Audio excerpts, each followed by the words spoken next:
Waste Bengal में 1 अगस्त से शुरू होने जा रही है जनगणना की प्रक्रिया। नवान्न में प्रेस कॉन्फ्रेंस कर मुख्यमंत्री शुभेंदु अधिकारी ने किया बड़ा ऐलान। कहा, पिछली सरकार की लापरवाही से बंगाल पिछड़ गया, बॉर्डर इलाकों में बदल गई है आबादी। पश्चिम बंगाल में नई सरकार के गठन के बाद प्रशासनिक स्तर पर एक बहुत बड़ा और ऐतिहासिक फैसला लिया गया है। सूबे के मुख्यमंत्री शुभेंदु अधिकारी ने शुक्रवार को नवान्न में एक अहम संवाददाता सम्मेलन करते हुए घोषणा की है कि आगामी 1 अगस्त से पूरे पश्चिम बंगाल में व्यापक स्तर पर जनगणना यानी जनगणन की प्रक्रिया शुरू होने जा रही है। यह पूरी प्रक्रिया अगले साल यानी 28 फरवरी की मध्य रात्रि तक चलेगी। मुख्यमंत्री ने साफ किया है कि इस निर्धारित समय के भीतर पश्चिम बंगाल के सभी नागरिकों को अपनी सही और आवश्यक जानकारी सरकारी अधिकारियों को देनी होगी।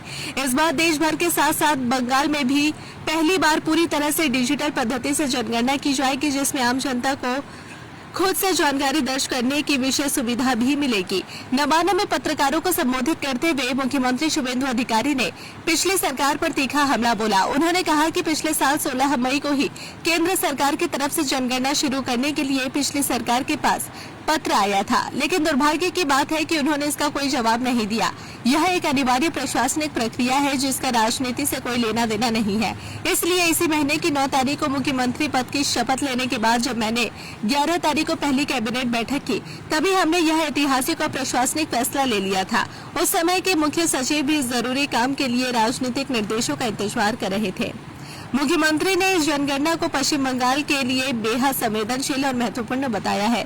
देश में आखिरी बार जनगणना साल 2011 में हुई थी, जिसके बाद से अब तक लंबा वक्त बीत चुका है। शुभेंदु अधिकारी ने इसके पीछे की वजह बताते हुए कहा, डेमोग्राफी में भारी बदलाव, बांग्लादेश के साथ लगी सीमा के लगभग 6 किलोमीटर के इलाके में बाढ़ न होने और पिछली सरकार द्वारा बीएसएफ को जमीन न दिए जाने के कारण सीमावर्ती क्षेत्रों का जनसांख्यिकीय ढांचा पूरी तरह बदल गया है। बांग्लादेश से लगातार होने वाली घुसपैठ के कारण राज्य की आबादी का संतुलन बिगड़ा है। मुख्यमंत्री ने कड़े शब्दों में साफ किया है कि ऐसे लोगों को किसी भी कीमत पर इस जनगणना में शामिल नहीं किया जाएगा। आने वाले दिनों में राज्य की तमाम सामाजिक सुरक्षा योजनाओं का लाभ सही और योग्य लोगों तक पहुँचाने के लिए यह डेटा रीढ़ की हड्डी साबित होगा। डिजिटल जनगणना के चरण और सहायता के लिए हेल्पलाइन नंबर भी जारी कर दिया गया है। प्रशासन की ओर से इस प्रक्रिया को आसान और पारदर्शी बनाने के लिए विशेष इंतजाम किए गए हैं। पहला चरण, जनगणना का पहला चरण 1 अगस्त से लेकर 15 अगस्त तक चलाया जाएगा, जिसमें डिजिटल माध्यमों का बड़े पैमाने पर इस्तेमाल होगा। जनगणना के दौरान नागरिकों को होने वाली किसी भी समस्या या असमंजस को दूर करने के लिए सरकार ने टोल फ्री नंबर 1855 जारी कर दिया है, जो 24 घंटे काम करेगा। आधिकारिक संपर्क नंबर भी जारी किया गया है। जी हां, इसके अलावा नागरिक डायरेक्टरेट ऑफ सेंसस ऑपरेशन से सीधे संपर्क करने के लिए 03323359503 पर भी फोन कर सकते हैं। जनगणना से जुड़ी तमाम जानकारी और खुद से अपनी डिटेल्स ऑनलाइन दर्ज करने के लिए नागरिकों को आधिकारिक वेबसाइट पर लॉगिन करना होगा। मुख्यमंत्री ने राज्य के सभी नागरिकों से अपील की है कि वे समय रहते इस महत्वपूर्ण प्रक्रिया को पूरा करने में प्रशासन का सहयोग करें। অত্যন্ত গুরুত্বপূর্ণ একটি আজকে আমাদের ইন হাউস ওয়ার্কশপ হবে রিগার্ডিং দ্য সেন্সাস 2027।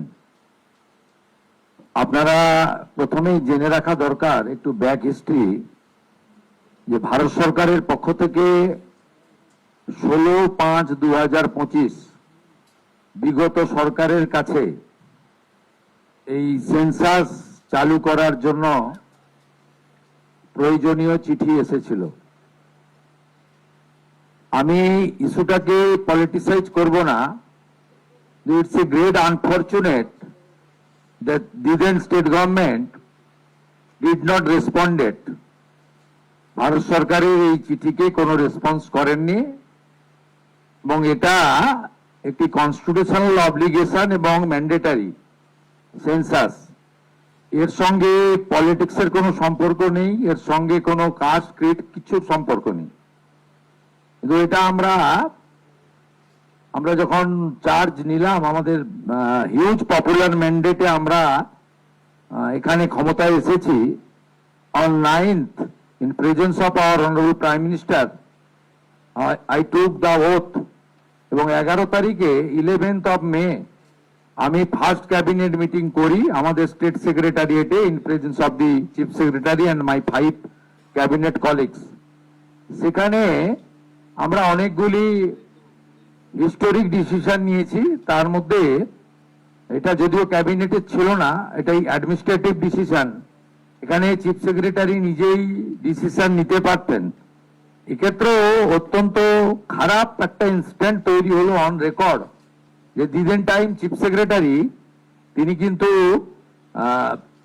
সেন্সাসের ক্ষেত্রেও তিনি পলিটিক্যাল কনকারেন্সের অপেক্ষায় ছিলেন।